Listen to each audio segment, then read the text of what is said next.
అతి శ్రేష్టమైన నామములో మీ అందరికీ కూడా సమాధానము కలుగునుగాక. ఆమెన్. Praise the Lord. ఈ దినం దేవుని వాక్యమును దైవ సేవకులు ఆంధ్రప్రదేశ్లో ఉన్న జాషువా అన్న గారు పంచుకోవాల్సింది. నేను అన్నకు నిన్న రాత్రి కాల్ చేసి మాట్లాడి తెలియజేయడం జరిగింది. ఈరోజు కొంత థ్రోట్ ఇన్ఫెక్షన్ని బట్టి అన్న దేవుని వాక్యాన్ని పంచుకోవడానికి ఇబ్బందికరంగా ఉన్నదాన్ని బట్టి మరలా నేనే ఈ మాటలు నేను మీకు తెలియజేస్తున్నాను. తర్వాత ప్రార్థన దేవుని సంద ముందుకు సాగుదాం. ప్రియ దేవుని బిడ్డలారా, ఈ సమయంలో అన్న కూడా మనతో పాటు ఉన్నారు. వారికి నిజంగా ప్రత్యేకమైన వందనాలు. వాక్యాన్ని రేపు కానీ ఎల్లుండి కానీ అన్న మరలా వాక్యాన్ని పంచుకుంటాను. నేను ప్రారంభంలో మీకు ఏదైతే చెప్పానో అన్న వాళ్ళు గూగుల్ మీట్ స్టార్ట్ చేసినప్పుడు, అంటే చాలా రోజులు అయింది, 4 months అయిపోయింది, కానీ నాకు తెలియదు. నేను మొన్న రీసెంట్గా జాయిన్ అయిన తర్వాత అనేక రోజులుగా అనుకుంటున్నప్పటికీ ముందుకు సాగలేకపోయినాను. ఆ గూగుల్ మీట్లో జాయిన్ అయిన తర్వాత నా తలంపు అలాగే కొంచెం ప్రేరణ దేవుని సన్నిధిలో ఎక్కువైంది. దాన్ని బట్టి ప్రభు సన్నిధిలో ముందుకు సాగి ప్రభు ప్రేరణను బట్టి ఈ గూగుల్ మీట్ని ఏర్పాటు చేయడం జరిగింది. మీ అందరి కొరకు ప్రార్థించాలి, మనందరం కలిసి దేవుని సన్నిధిలో ఉండాలి అనే ఆశతో ప్రార్థించడానికి దేవుడు మనకిచ్చిన ఈ కృపను బట్టి దేవునికి స్తోత్రం. నిజంగా అనేక సందర్భాలు జైరాబాద్ అన్న వచ్చాడు, వాక్యాన్ని పంచుకున్నాడు, మీ అందరికి తెలుసు. దాన్ని బట్టి నేను దేవుని స్తుతిస్తూ అన్నకు కూడా నా హృదయపూర్వక వందనాలు నేను తెలియచేస్తున్నాను. రాబోయే దినాల్లో అన్న అంటే 2-3 రోజులలో వాక్యాన్ని పంచుకుంటాడు, ఆ థ్రోట్ సెట్ అయిపోగానే. కాబట్టి ఈ సమయాన్ని ప్రియులారా దేవుని వాక్యాన్ని మనం విందాం. దేవుని వాక్యాన్ని మనం ధ్యానం చేద్దాం. 3వ అధ్యాయంలో 7వ వచనం జకరియా గ్రంథం. 3వ అధ్యాయము 7వ వచనం జకరియా గ్రంథం. ఇక్కడ చెప్తా ఉన్న మాట ఒకసారి నేను చదువుతున్నాను.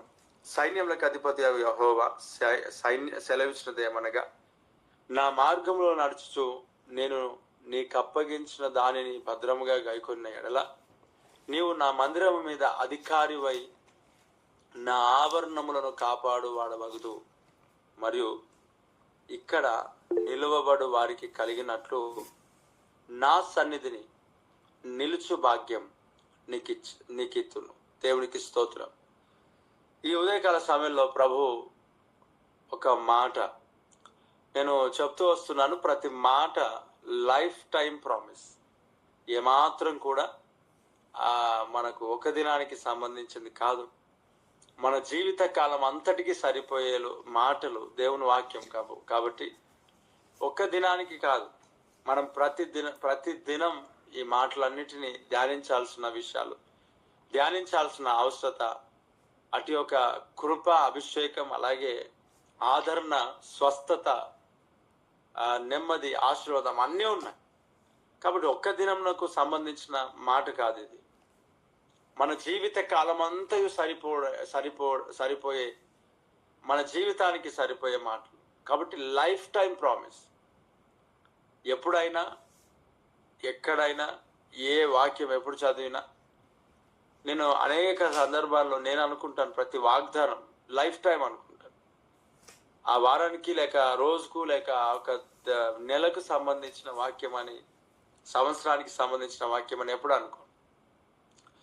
ఆ రోజు కొరకు వాక్యం అడుగుతాం, అలాగే ఆ వారం కొరకు దేవుని సన్నిధిలో వాగ్దానం అడుగుతాం, అలాగే ఆ సంవత్సరం కొరకు కూడా దేవుని సన్నిధిలో వాగ్దానం అడుగుతాం. సంవత్సరంలో నూతనంగా ప్రభా ఈ సంవత్సరంలో నీ కార్యం, నీ చిత్తం, నీ ఉద్దేశం తెలియచేయ అని కూడా మాట్లాడుతూ ఉంటాం. కానీ దేవుని మాట ఏదైతే మన జీవితంలో పలుకుతాడో అనేక విషయాల్లో, అంటే కొన్ని సందర్భాల్లో అప్పటికే జరిగేటివి ఉంటాయి. నేను అనుకుంటాను వారన్నిటి కూడా లైఫ్ టైం ప్రామిస్. అనుకునడం కాదు, దేవుని వాక్యం అలాగే చెప్తాది. కాబట్టి ప్రియ దేవుని బిడ్డలారా, ఇక్కడ దేవుని సన్నిధిలో ఇక్కడ అన్నాడు, నా మార్గములలో నడుచుచు నేను నీకు అప్పగించిన దాన్ని భద్రముగా గైకొనిన ఎడల నీవు నా మందిరం మీద అధికారివై నా ఆవరణములను కాపాడువాడవగుదు. ఇప్పుడు నేను జకర్యాలోనికి నేను వెళ్ళట్లేదు, ఈ యొక్క గ్రంథంలోనికి నేను వెళ్ళట్లేదు. కొన్ని విషయాలు జనరల్గా మీతో దీన్ని ఉద్దేశించి మాట్లాడదామని ఆలోచన కలిగి ఉన్నాను. ఇక్కడ వాక్యంలో సెలవిస్తున్న మాట, నా మార్గములలో నడుచుచు నేను నీకు అప్పగించిన దాన్ని భద్రంగా గైకొనిన ఎడల. చూడండి ప్రియారా, దేవుని సన్నిధిలో నాకు ఇవన్నీ మాటలు కాదు, దేవుడు ఈరోజు దేవుడు తెలియజేస్తున్న మాట ఏమంటే, నా సన్నిధిని నిలిచి భాగ్యం నీకు ఇస్తా. సో పైన వాటిని కూడా ఒక క్లుప్తంగా దానికి ఇలా కిందికి వచ్చేద్దాం. దేవుడు మనకు అప్పగించిన దాన్ని మనం భద్రముగా గైకొనాల. దేవుడు తన యొక్క వాక్యమును, అలాగే తన పనిని, తన రక్షణను దేవుడు మనకి ఇచ్చాడు. మొట్టమొదట తన యొక్క వాక్యాన్ని ప్రభు మనకి ఇచ్చాడు. గైకొనవలను అంటే వాక్యం గైకోవాలి కదా. ఆయన పని విషయమైన మాట ఏదైతే ఉందో ఆ వాక్యాన్ని విని దాని ప్రకారంగా నడుచుకోవటం అనేది మనకు ఆశీర్వాదం. తర్వాత అన్నాడు, నువ్వు భద్రముగా గైకొనిన ఎడల, నువ్వు జాగ్రత్తగా కాపాడుకోవడం కావచ్చు, భద్రపరచబడ్డం అని అంటే అదే కదా, కాపాడుకోవడం. మనకిచ్చిన దేవుడు రక్షణ కావచ్చు, ఆశీర్వాదం కావచ్చు, అలాగే పరిచర్య, కుటుంబం ఏదైనా సరే కాపాడుకున్న ఎడల, అలాగే రక్షణ, ప్రార్థన జీవితం, దేవుడిచ్చిన ఆత్మ సంబంధమైన ఆశీర్వాదాలు అన్నిటినీ ఏం చేయాలా? భద్రంగా కాపాడుకుంటే దేవుడు మనకిచ్చిన పనిని శక్తి లోపం లేకుండా చేసినప్పుడు నా మందిరము మీద అధికారివై నా ఆవరణములను కాపాడువాడవగుతూ. మనం కిందికి వెళ్దాం. ఇక్కడ నా సన్నిధి నిలుచు భాగ్యం నేను నీకు ఇస్తానని ప్రభు సన్నిధిలో ఈరోజు ఈ మాట దేవుని సన్నిధిలో నేను ప్రేరేపించబడ్డాను.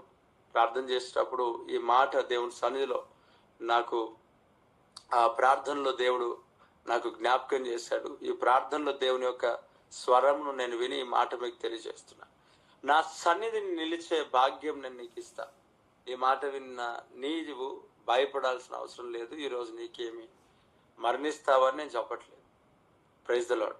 దేవుని సన్నిధి అంటే కేవలం చనిపోయి పరలోక రాజ్యంలో ఉండడం, దాని కొరకే నేను మాట్లాడట్లేదు.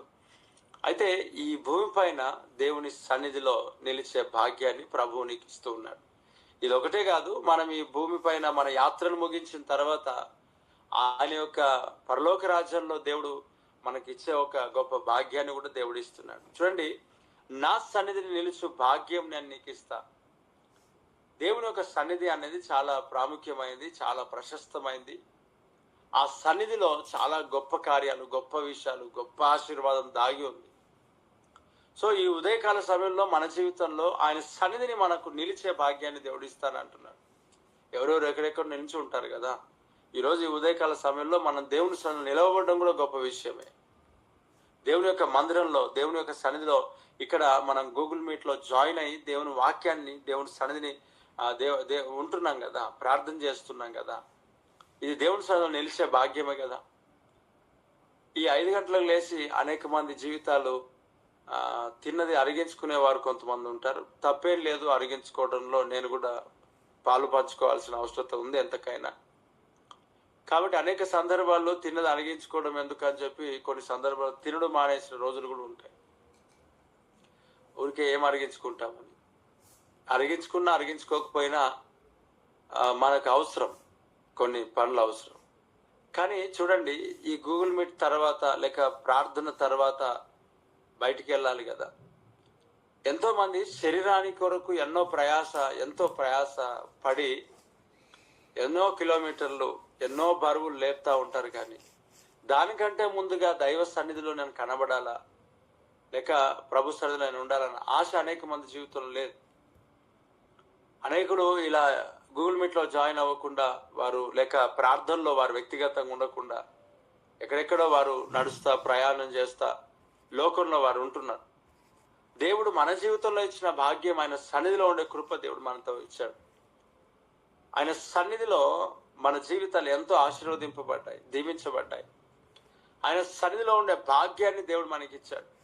చూడండి, మోషే అన్నాడు, మోషేకి ప్రభు అన్నాడు, నేను మీతో రాను, నువ్వు వెళ్ళను అంటే, నువ్వు రాకపోతే మేము పోయి వెళ్ళాం. ఎందుకంటే మోషేకి తెలుసు దేవుడు మనతో ఉంటేనే గొప్ప కార్యాలు చేస్తాడు.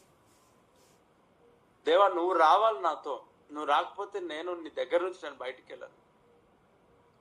సో ప్రభు అన్నాడు, నా సన్నిధి నీకు తోడుగా వస్తున్నాను, నా సన్నిధిలో మీరు నిలిచి నడుస్తారు.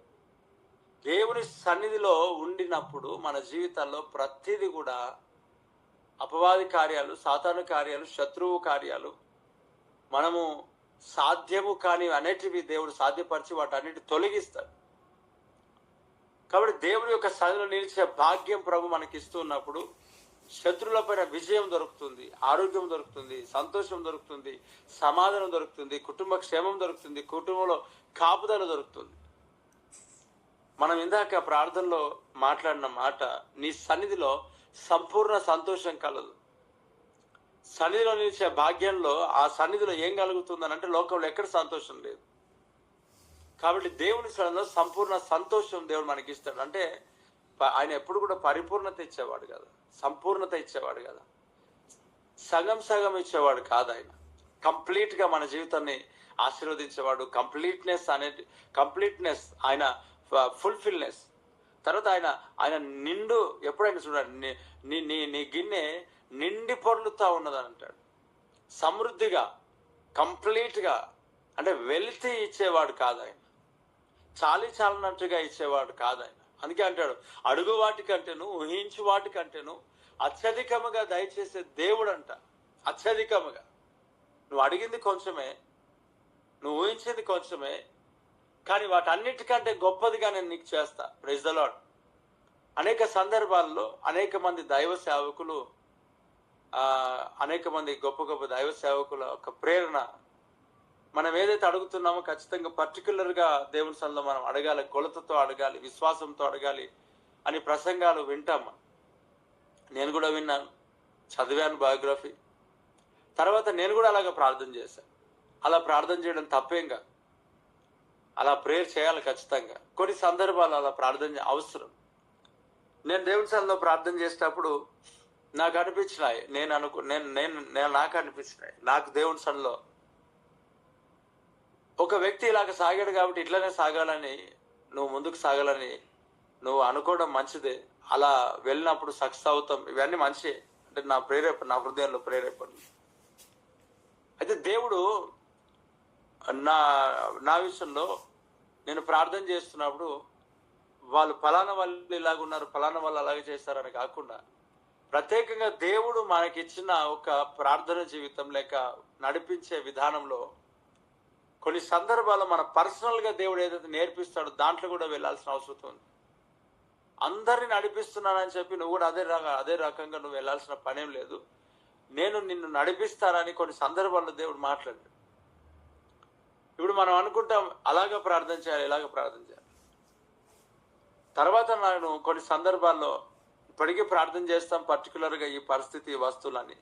తర్వాత కొన్ని సందర్భాల్లో నేను అడుగు వాటికంటేను ఊహించి వాటికంటేను అత్యధికంగా దయచేసి దేవుడు కదా. నేను అడిగింది కొంచెమైనా, ఉన్నది ఉన్నట్టుగా అడిగినా దానికంటే గొప్పగా దేవుడు ఇస్తాడు. Praise the Lord. కాబట్టి దేవుని యొక్క సన్నిధిలో సంపూర్ణ సంతోషం ఉన్నది. కంప్లీట్గా దేవుడు ఇచ్చేవాడు.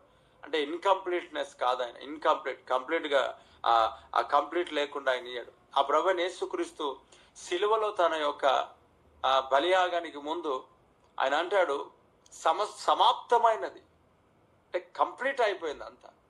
యేసుక్రీస్తు ప్రభు నీ కొరకు నా కొరకు రక్షణను గురించిన యొక్క ఆ కార్యం ఏదైతే ఉందో అదంతటిని కూడా సగం నెరవేర్చలేదంట, సమాప్తమైనది అని అంటున్నాడు.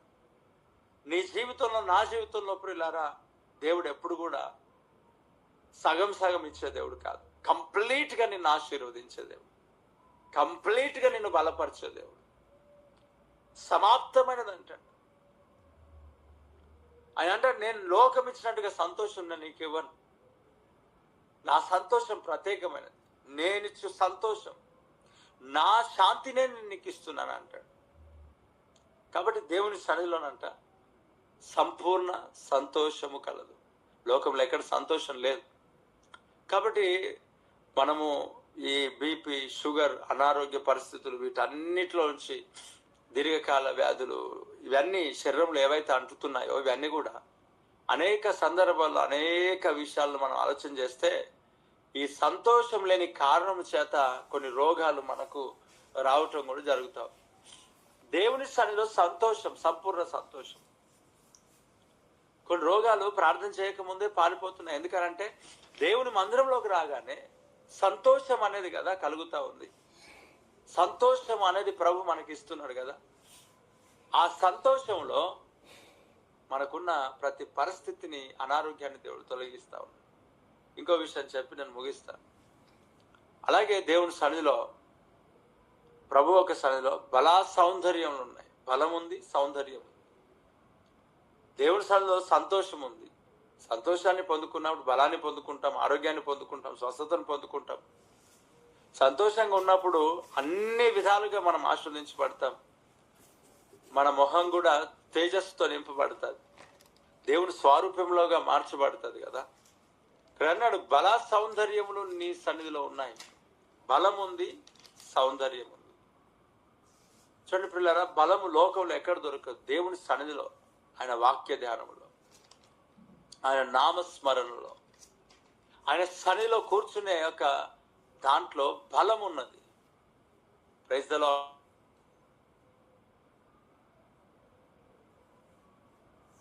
తప్పేం కాదు.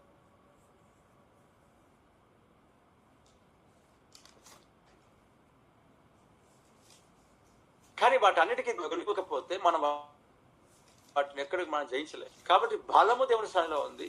అలాగే ఏమంట సౌందర్యములు, బలము అలాగే సౌందర్యం. ఉదయకాలంలో బలం ప్రభు సన్నిధిలో దొరుకుతుంది, శక్తి ప్రభు సన్నిధిలో దొరుకుతా ఉంది, ఆరోగ్యం ప్రభు సన్నిధిలో దొరుకుతా ఉంది. ఏమంటాడు, నేను మీకు వాగ్దానం చేసిన శక్తిని మీరు పొందుకోవడానికి, బలాన్ని పొందుకోవడానికి మీరు ఏమంట ఈ పట్టణంలో నిలిచి ఉండండి. ఈ మేడగదిలో లేక గుంపుగా, సంఘముగా కలిసి నిలిచి ఉండండి. Praise the Lord. దేవుని యొక్క వాక్యాన్ని చదివినప్పుడు బలము మనకు దొరుకుతుంది. సంఘంలో సహవాసంగా మనం ఉంటున్నప్పుడు బలం మనకు దొరుకుతుంది. ప్రార్థనలో బలం మనకు దొరుకుతుంది. అంటే ఎందుకు ఇలా జరుగుతూ ఉందంటే అక్కడ దేవుని సన్నిధి ఉంటుంది కదా. ఆ సన్నిధిలో మనకేం దొరుకుతుంది? బలమును. బలం. బలహీనతలో ఉన్న మన జీవితాన్ని దేవుడు బలపరుస్తూ ఉన్నాడు. దేవుడికి స్తోత్రం. బలహీనపరిచే ఒక దురాత్మ పట్టిన స్త్రీ దేవుని మందిరానికి వచ్చినప్పుడు ఆయన సన్నిధిలో ఏం చేయబడింది? ప్రభు యొక్క వంగిపోయిన నడుము కలిగిన ఆ వ్యక్తిని దేవుడు స్వస్థపరిచాడు, విడిపించాడు. ఆయన సన్నిధిలో బలమిచ్చి బలహీనపరుస్తున్న ఆ దురాత్మ నుండి దేవుడు విడిపించి బలపరచిన దేవుడు. దేవుడికి స్తోత్రం. చాలా మంది జీవితాల్లో బలహీనపరచబడతా ఉంటారు. కొంతమందికి బ్లడ్ తక్కువ అవుతూ ఉంటుంది. ఈ తరచుగా ఇది స్త్రీలలో ఎక్కువగా జరుగుతుంది. ఎందుకు బ్లడ్ తక్కువ? చాలా మంది వచ్చి, సార్ బ్లడ్ తక్కువైంది, ప్రెగ్నెన్సీ ఉన్నాం, బ్లడ్ తక్కువైంది, అది ఇది. నేను అన్నాను, కొన్ని సందర్భాల్లో కొంతమందికి ప్రార్థన చేసి, అమ్మా మీరు బలపములు తినేయడం మానేయండి అమ్మా అంటే వారు బలపాలు తింటారు. స్లేట్ పెన్సిల్ అంటాం కదా, ప్యాకెట్స్ డబ్బాలు పెట్టుకుంటారు. ఒకవేళ నీ జీవితంలో అట్టే అలవాటు ఉంటే తీసేయి. నేను చెప్తాను వినండి. ప్రెగ్నెన్సీతో ఉన్న ఒక చెల్లెలికి అన్న బ్లడ్ నువ్వు బలపాలు తినడం మానేయి. బలపాలు తినడం మానేయలే. లాస్ట్ మూమెంట్ లో బ్లడ్ ఎక్కించాల్సిన అవసరం వచ్చింది. ఇక్కడ చూడండి, ఎన్ని టాబ్లెట్స్ వాడినా బ్లడ్ పెరగదు, మళ్ళీ బ్లడ్ తినేస్తుంది కదా. ఇప్పుడు డాక్టర్ దగ్గర బ్లడ్ ఎక్కించారు కానీ నష్టపోయింది, బేబీ లాస్ అయిపోయినారు. తల్లికి బిడ్డకి ఎవరికొకరు ప్రమాదం అని అంటే, బ్రతికున్న తల్లిదండ్రులు పెద్దవాళ్ళు ఏం చూస్ చేస్తారని కుమారుడు బిడ్డ పోయినా పర్లేదు కానీ ఈమె బ్రతుకుండాలి, ఎందుకంటే పెద్దది కదా. కాబట్టి బలహీనపరచబడుతున్న ఆ ఒక నీ జీవితాన్ని దేవుడు ఆయన సన్నిధిలో బలపరచబోతున్నాడు. దేవునికి స్తోత్రం. అనేక మంది జీవితంలో అనేక రకాలుగా బలహీనపరచబడుతుండగా బలపరిచే దేవుడు మనకు ఉన్నాడు. దేవునికి మహిమ కలుగును గాక. ఇంకో మాట తిరగసారి ముగిస్తా. బల సౌందర్యం. దేవుని సన్నిధిలో సౌందర్యములు ఉన్నాయి. దేవుని యొక్క సన్నిధిలో ముఖం తేజస్సునిచ్చేదిగా ఉంది. కాబట్టి అందుకే నా సన్నిధి నిలిచే భాగ్యం నేను నీకు ఇస్తాను. ఈ ఉదయకాల సమయంలో ప్రభు ఆయన సన్నిధిలో నిలిచే భాగ్యం ప్రభు నీకు ఇస్తా ఉన్నాడు. ఆయన సన్నిధిలో జాబ్స్ పొందుకోవడం సాధ్యం, ఆయన సన్నిధిలో బలమును పొందుకోవడం సాధ్యం, సమృద్ధిని పొందుకోవడం సాధ్యం, బల సౌందర్యం పొందుకోవడం సాధ్యం, సంతోషముతో నింపబడడం సాధ్యం. ప్రతిదీ సాధ్యమే. ఆయన సన్నిధిలో అసాధ్యమైనది అంటూ ఏది లేదు. నీ జీవితంలో సమస్తమును ఆయన సన్నిధిలో సాధ్యపరిచే దేవుడై ఉన్నాడు, బలపరిచే దేవుడై ఉన్నాడు. ఆయన సన్నిధిలో సాధ్యము లేనిదనంటూ ఏది లేదు. సమస్తమును ఆయన సన్నిధిలో సాధ్యమై ఉన్నది. Praise the Lord. ఆయన సన్నిధిలో నువ్వు ఉన్నావు. ఏ శత్రువు, ఏ సాతానుడు, ఏ అపవాది ఆయన సన్నిధిలోనికి వచ్చి నిన్ను ముట్టలేడు. ఆయన కనుదృష్టి ఎదుటలో నిన్ను వచ్చి నిన్ను ముట్టలేడు ఎవడు. ఆ కంచెలో ఉన్నావు కాబట్టి, ఆ కాపుదలలో ఉన్నావు కాబట్టి, దేవుని యొక్క కనుదృష్టిలో ఉన్నావు కాబట్టి, దేవుని సన్నిధి ఉన్న స్థలంలో ఉన్నావు కాబట్టి ఏ శత్రువు నిన్ను ముట్టలేడు. ఆయన సన్నిధిలో అద్భుతాలు జరుగుతాయి, ఆయన సన్నిధిలో గొప్ప కార్యాలు జరుగుతాయి. ఆయన సన్నిధిని కావాలంతే మనకి. Praise the Lord. ఆయన నీ సన్నిధి నిలిచి భాగ్యం నీకు ఇస్తా. భక్తుడు దావీదు ప్రార్థన చేశాడు, దేవాన్ని నా కుటుంబం నిత్యం నీ సన్నిధిలో ఉన్నట్టుగా ఆశీర్వదించు. ఆయన ప్రార్థన చేయడానికి కారణం ఇదే. ఈరోజు నీతో ప్రభు అన్నాడు, నా సన్నిధిలో నిలిచి భాగ్యం నీకు ఇస్తా. ఎక్కడ కూడా దేవుని సన్నిధిలో తప్ప ఎక్కడ నెమ్మదిని, శాంతిని, సమాధానం పొందుకోలేవు ప్రియులారా. కాబట్టి దేవుని సన్నిధిలో సంపూర్ణ సంతోషం కలదు, బలా సౌందర్యములు కలవు. అన్నీ దేవుని సన్నిధిలో ఉన్నాయి. ఇంకా చాలా చాలా విషయాలు ఉన్నాయి. ఈ మాటలు దేవుడు మన జీవితంలో ఫలభరితంగా మార్చునుగాక. ఆమేన్. నా సన్నిధిని నిలుచు భాగ్యము నీకు ఇస్తాను. దేవునికి స్తోత్రం. కళ్ళు మూసుకుందాం. మహోన్నతురానికి స్తోత్రం. Thank you Jesus. Thank you Lord. Thank you Lord. Praise the Lord. Thank you Jesus. నీ సన్నిధి నిలుచు భాగ్యం నాకు ఇస్తాను వాగ్దానం చేశావు. నా సన్నిధి నిలుచు భాగ్యం నీకు ఇస్తాను అని వాగ్దానం చేశావు. నీకు వందనాలు నేను తెలియజేస్తున్నాను. నిన్ను స్తుతిస్తున్నాను, నిన్ను మహిమపరుస్తున్నాను తండ్రి. నీ కృప, నీ బాహుల్యం చేత మమ్మల్ని దర్శించినందుకు వందనాలు. ఈరోజు నా సన్నిధిలో నిలిచే భాగ్యం ఇస్తానన్నావు. ప్రజలు, బిడ్డలు, దేవాన్ని ప్రజలు నీ బిడ్డలుగా నీ సన్నిధిలో నిలిచే భాగ్యం మాకు ఇచ్చినందుకై స్తుతులు, వందనాలు నేను తెలియజేస్తూ, నీ వాగ్దానాన్ని బట్టి నిన్నే మహింపరుస్తూ, నీ సన్నిధిలో కాపుదల, నీ సన్నిధిలో క్షేమం, నీ సన్నిధిలో కృప, కనికరం, అన్ని విధాలుగా ఆశీర్వాదం. అలాగే నా ప్రభ, నా తండ్రి, నీ యొక్క కాపుదల, సంపూర్ణ సంతోషం నువ్వు నీ సన్నిధిలో ఉంది. బలా సౌందర్యంలో ఉన్నాయి, కాపుదల క్షేమం ఉంది. దాన్ని బట్టి నీకు స్తోత్రం. నా సన్నిధిలో నిలుచు భాగ్యం నేను నీకు ఇస్తానన్నా. ఆ మాటను బట్టి నేను స్తుతిస్తున్నా, మహింపరుస్తున్నా, ఆరాధిస్తున్నాను తండ్రి. యేసు నామములో స్తుతిస్తున్నాను, ప్రార్థిస్తున్నాను తండ్రి. ఆమేన్. ఆమేన్. అందరం కళ్ళు మూసుకుందాం.